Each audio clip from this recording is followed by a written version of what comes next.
Hello there. My name is Ingemar and welcome to this video.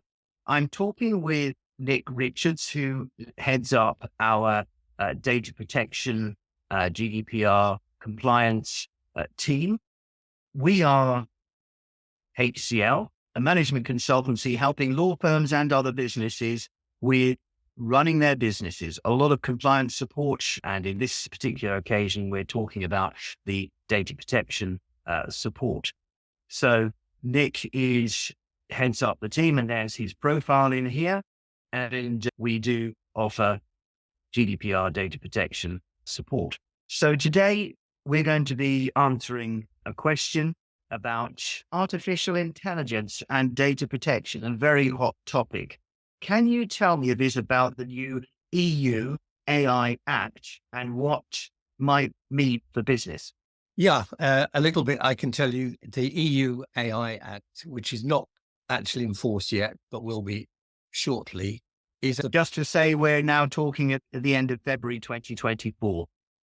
yes, exactly. I think there's some discussion that it should be enforced by April, but who knows with the EU.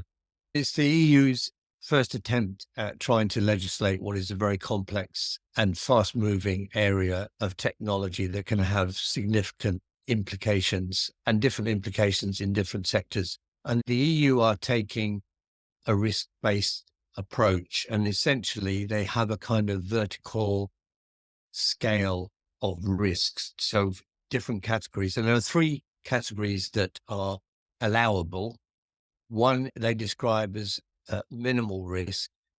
So that would be things like spam filters and things like that. They don't really present any risk and are already in place.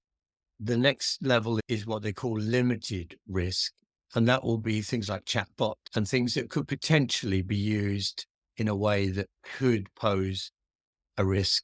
And then there's high risk, which is things that could potentially be manipulative in the way it's used. So you were saying facial recognition Yeah. when they're grabbing data, which could be used to perhaps change the identity, steal the identity of someone. Would that be an area that one might have as a high risk area?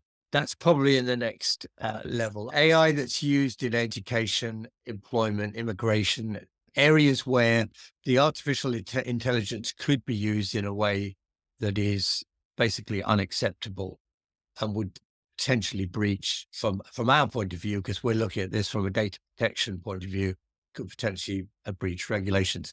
And then it's unacceptable, which is the highest level of risk. And this is things like social scoring, manipulation of data.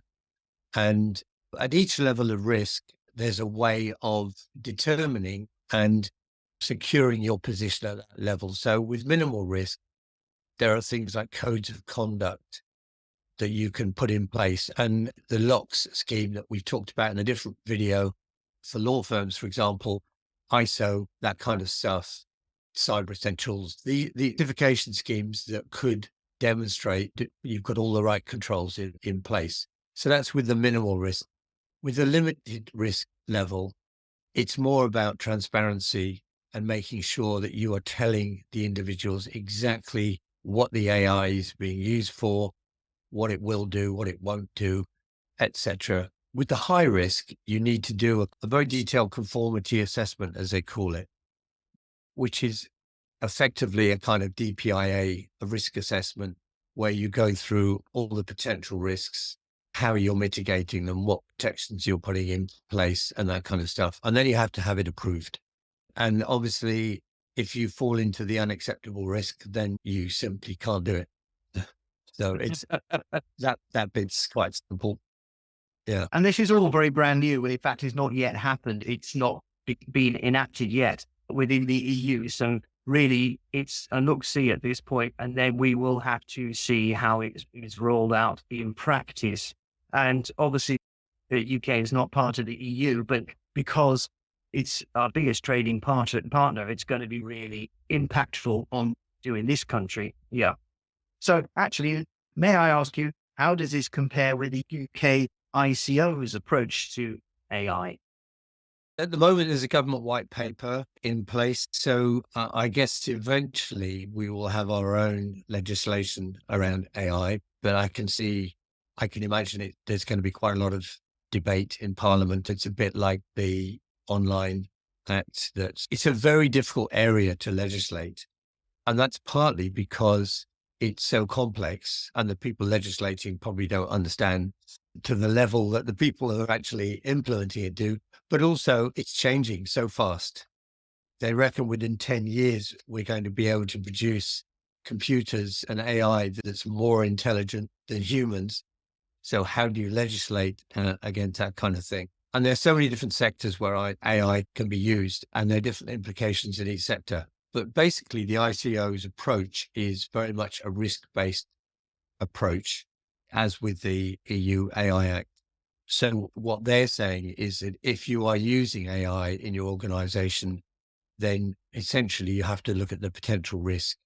And in the meantime, they're suggesting you do a data protection impact assessment, a DPIA, which means you go through, why are we doing this? Do we need to do it?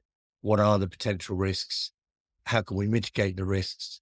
And again, transparency, which is at the heart of data protection in the UK, and the GDPR is making sure that individuals are fully aware that you're using AI and what it's being used for, and the right protections are in place. So that's really a very similar approach. And there's an AI Act will be coming out in Canada. The US are looking at it at the moment. All around the world, there will be legislation to do with AI. But I think ultimately all legislators are going to be looking at, how do we mitigate the risks and how do we ensure that people are informed as to how the AI is going to be used and what effect it can have on them. But don't forget also, under the GDPR, all individuals have a right to refuse automated processing, which involves, no human interaction. So if people don't like it, they can say, no, thank you.